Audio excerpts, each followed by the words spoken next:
Hello everyone, Metanaut here, and welcome to the step-by-step tips and tricks guide to beating Helldivers difficulty.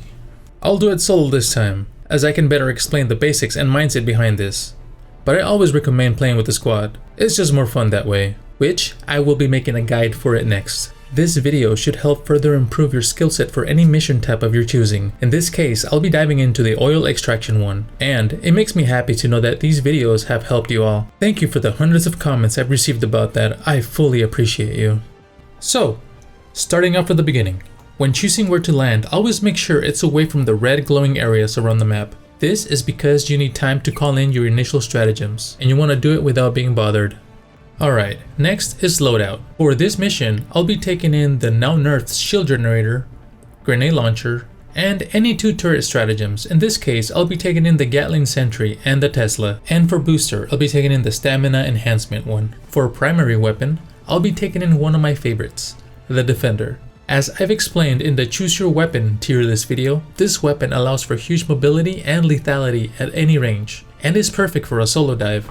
Now, a lot of people have been complaining about the latest balance patch, which I honestly don't really care about too much, as those who know the method to the madness don't really care about the metas, and are free to not be restrained by such metas. This is what we call the Metanaut style, and is what this channel is about. So if you want to join up with like-minded people, I have opened up a Metanaut Discord channel, where you can team up with people who are here to mess around and find out that they won. Alright, step number 1. Before landing, make sure you're not going to land on any point of interest scattered around the map. As long as you're at least 40 meters away from them, they should not be aggroed by almost anything you do. Step number 2. Always look at your minimap immediately after landing and look for incoming patrols. If you see any, try to avoid them. Tip number 1. If it happens that you drop in your stratagems and a patrol party spawns near you, immediately back away. In my testing, I've noticed that scouting parties have the highest chance of calling in breaches, so unless you have the firepower to immediately liberate them, I suggest waiting for a bit. They will keep on moving and you'll be safe to continue your mission. After gearing up, look at the map and plan your next objective. In this case, I see the spore tree in the distance. Now, I can just shoot it with the defender from this distance, but I decide to get close as I'm going there anyways, and it's better to wait before risking a breach. I'll explain this later in the video. If you happen to come across enemies guarding a POI, or a point of interest, I'll call them anchors for clarity, and you happen to get too close to them while moving and you hear this, you have 2 options. You can still run back and they will go back to being idle unless you stay there, or you can liberate them as quick as possible. Just remember to constantly check your minimap to make sure no patrols have been alerted. In this case, I'm all clear. Alright, tip 3. If you can take out an objective from far away, do it. And once you do, run. You will have alerted the anchors there, and will now come and investigate. Don't worry though, if you're far away, no breaches should happen as long as you keep moving away. And you should be safe to continue your mission. Alright, step 5. When you reach a main point of interest, check the minimap to assess the situation.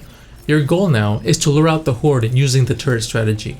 First, deploy a long-range turret stratagem outside the POI to attract enemies.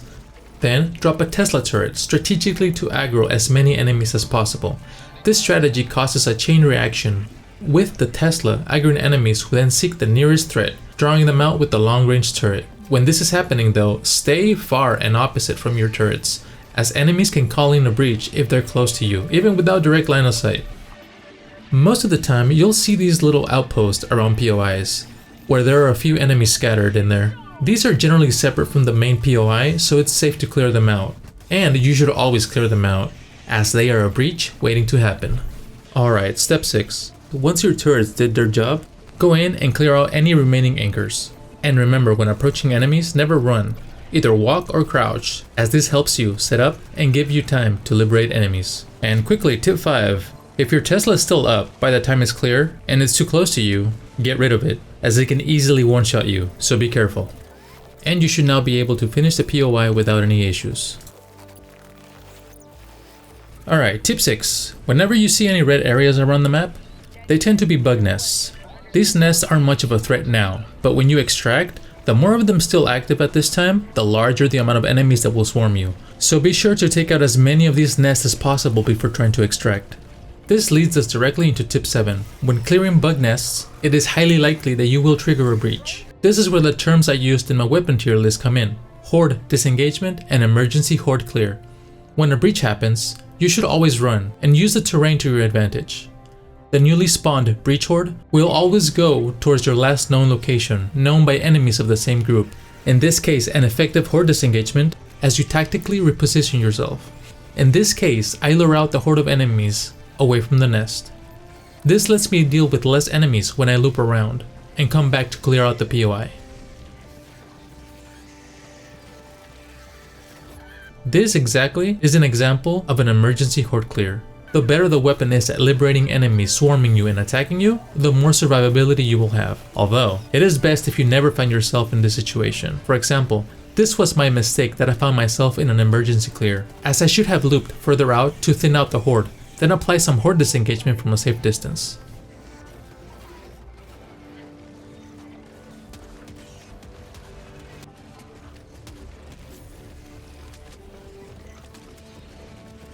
This is another example on how to clear the bigger bug nests. You can usually run around on the outskirts without aggroing enemies. You might have them investigate though, so always have your trusty turret ready.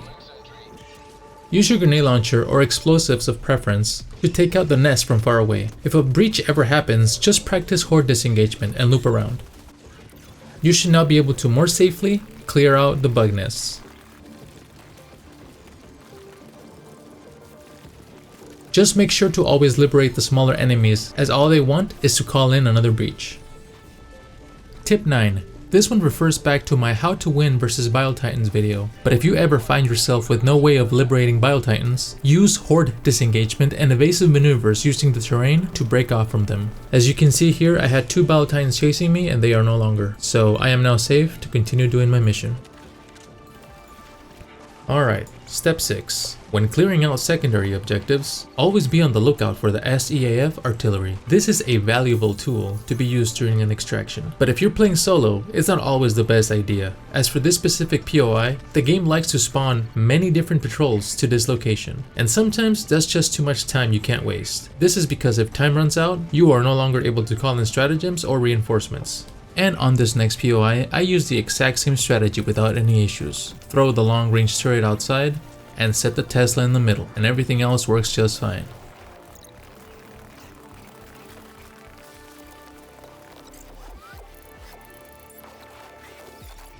As you can see here, the Gatling turret takes care of the incoming patrol without any issues. So now you're able to safely complete the POI. Tip number 10. If you did the turret strategy, but you find that a charger found its way to your location, and you are out of ways to liberate it or are out of turrets to lure it out, then all you have to do is play evasive and use the terrain to your advantage. But if at any point you see a patrol wander into the POI, then make sure to again do a horde disengagement before they call in a breach. And to do this, you must again retreat outside the POI, throw turrets out, and get far back until all enemies have been lured out.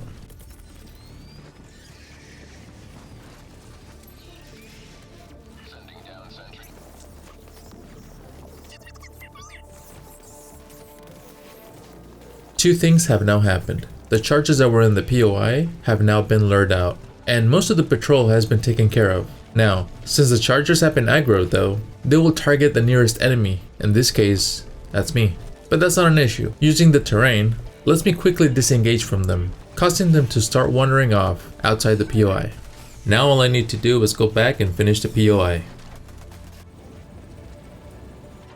If the game still decides to force more enemies onto you, don't worry. Just liberate small enemies who can call in a breach, and any immediate dangerous enemies like bile spewers. Then just apply horde disengagement, rinse and repeat.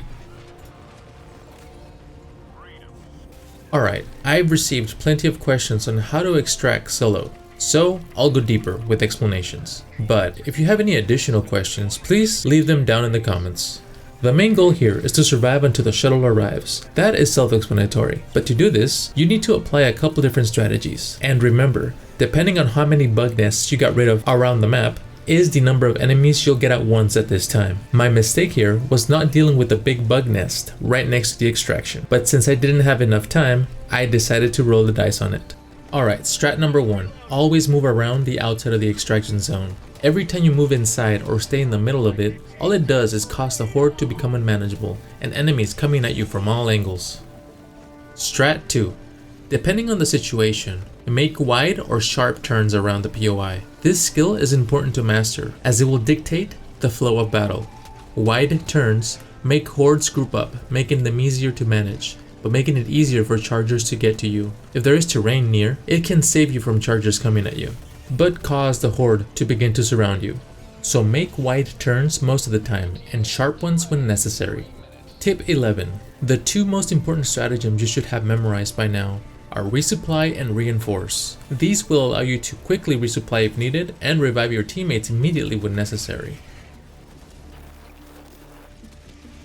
Here's a good example of a horde management mistake. I went too far around the POI, and while it did stop the charger by it charging into the terrain, it will soon cause the horde to go through the middle of the POI. This will make it harder to manage and potentially deadly.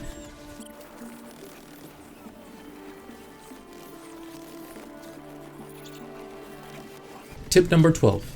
Never run without energy, especially near chargers, as they can easily get to you. If you need to recharge energy, it is possible to do it in between charge attacks. And as a reminder, always horde disengage when necessary, but always keep moving. And when a charger is, well, charging at you, always use the terrain to stop them in their tracks.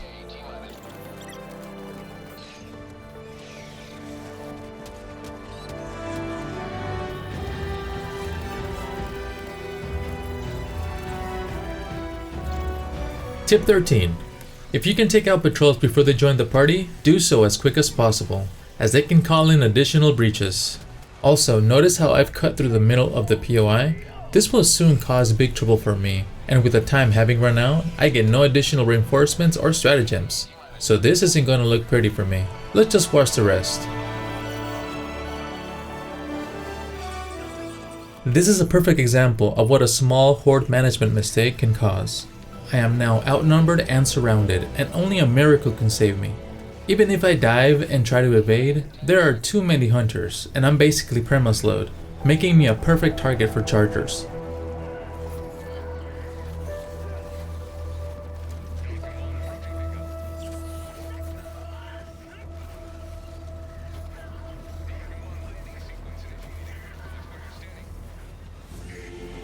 But luckily, a miracle did happen. I hope this guide was useful to you all. I enjoy helping my Helldivers out, and keep a lookout for my next videos. Anyways, this was Metanaut. I'll see you on the next one. Victory was never in doubt.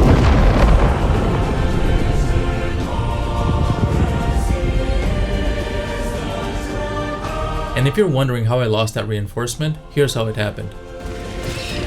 Look out.